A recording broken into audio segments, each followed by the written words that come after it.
Le ronde qui vient de se conclure, c'est un sujet, une place qui prend de plus en plus effectivement d'ampleur, pas seulement d'ailleurs auprès des jeunes générations, on pourra peut-être le vérifier aussi notamment avec David Charlet. Le législateur que vous êtes, l'élu que vous êtes, comment il regarde ce sujet? Est-ce que c'est un sujet qui vous inquiète, qui attise votre curiosité ou qui au contraire, finalement, regardez ça aussi du point de vue de l'opportunité et des défis effectivement dans le financement de l'économie d'aujourd'hui et de demain? Oui, alors bonjour à toutes et à tous. Le législateur, il le voit d'abord, il ne le découvre pas aujourd'hui. C'est un sujet qui a, j'allais dire, animé les débats à l'Assemblée nationale il y a maintenant près de 10 ans. Il le voit comme un croisement d'une innovation à la fois technologique et une innovation financière. Voilà. Donc, comme toute innovation, ça présente des opportunités, des menaces, des risques, des forces, des faiblesses. On peut faire des analyses soit en permanence d'un certain nombre de choses qui émergent. Et c'est ainsi qu'on a abordé le sujet Pacte, qui a été un des éléments fondateurs et un grand moment de réflexion au sein de l'Assemblée. Je vois d'autres collègues qui allaient, Valéria Fampmekian, qui est ici présente dans l'audience, qui était parlementaire à l'époque et très investie sur ces sujets. Nous étions un certain nombre, avec Pierre Persson, avec d'autres encore, je ne vais pas tous les citer, sous l'impulsion de Jean-Noël Barrot déjà à l'époque, et puis d'Olivier Grégoire et d'autres, à travailler finalement sur comment laisser émerger quelque chose qui était porteur de promesses. Et donc on a décidé de définir un cadre réglementaire qui a d'ailleurs inspiré derrière les travaux de MICA et enfin de rang européen. Parce que nous étions en compétition avec déjà des places comme le canton de Zouk, par exemple en Suisse, ou d'autres pays qui émergeaient du côté de la Méditerranée. Et nous avions pour ambition d'être un pays attractif pour ces investissements, les fameuses IPO de l'époque. D'autres en parleront mieux que moi autour de cette table.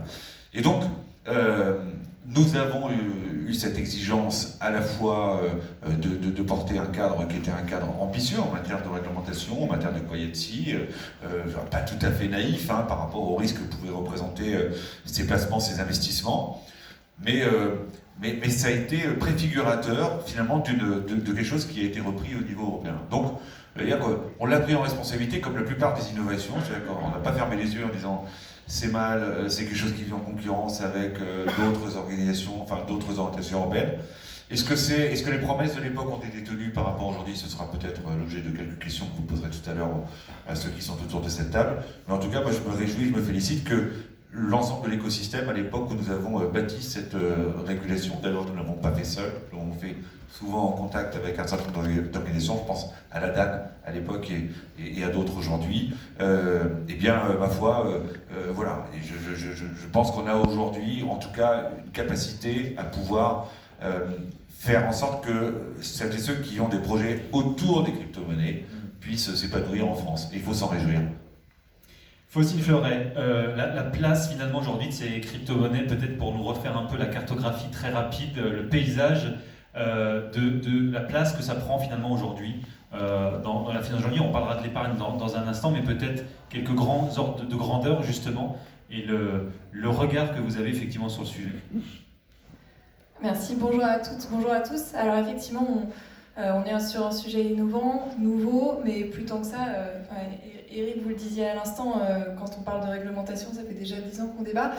Et donc quand on parle de l'industrie derrière les cryptoactifs, de la même façon, on va avoir aujourd'hui des acteurs qui ont véritablement pignon sur rue, des acteurs français, je pense à des noms que vous connaissez probablement, Ledger, Sorar, et à certains que vous allez découvrir comme Morpho aujourd'hui, plus récent, qui aujourd'hui représente l'industrie européenne la plus active et la plus dynamique. Depuis toujours, les entreprises françaises ont vraiment été la locomotive du secteur européen, par rapport au talent que nous avons bien sûr, et effectivement, même si la réglementation peut avoir des contraintes, elle a aussi stimulé et contribué à structurer, à professionnaliser ce secteur, ce pourquoi aujourd'hui vous avez énormément de belles pépites et que aujourd'hui ça drive effectivement le secteur européen. Si on regarde à quoi ça ressemble, effectivement, comme on parle d'innovation, les premiers drivers de cette innovation, ce sont bien sûr plutôt des petites ou des moyennes entreprises, même si j'ai donné les exceptions, c'est-à-dire nos licornes françaises, Ledger et Sorar. Mais c'est important de le comprendre parce que pourquoi on a dû construire une réglementation de façon progressive, c'est aussi parce que ce sont ces acteurs-là que l'on encadre et que bien sûr on ne peut pas arriver